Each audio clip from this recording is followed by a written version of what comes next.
బంధువులు, రక్త సంబంధులు, కుటుంబం, స్నేహితులు, బలగం, సొసైటీ ఎంత ఇంపార్టెంటో ఈ వీడియో మనకి నేర్పిస్తుందండి.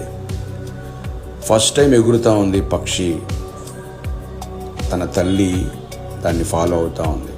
దానికి తెలియదు దానికి ఎంతమంది శత్రువులు ఉన్నారు. శత్రువు వచ్చింది, దాన్ని అటాక్ చేసింది. అటాక్ చేయగానే దాని తల్లి ఊరుకోలేదు, దాన్ని ఫాలో అయింది. ఇది చూసిన దానికి సంబంధించిన బలగం అంతా లేచింది. చూడండి, అందరూ ఫ్రెండ్స్, బంధువులు అందరు లేచి దాన్ని అటాక్ చేస్తూ ఉన్నాయి. దానికి వేరే ఆప్షన్ లేక దాన్ని వదిలేసి వెళ్ళిపోయింది. చూడండి, ఒంటరిగా ఉంటే ఎంత ప్రాబ్లం అయ్యేదో. అందుకే బంధువులు, స్నేహితులు, రక్త సంబంధులు, బలగం అనేది చాలా ఇంపార్టెంట్. అయితే బాధాకరమైన విషయం ఏంటంటే ఈ రోజుల్లో ఒకరంటే ఒకరికి పడకుండా పోయింది.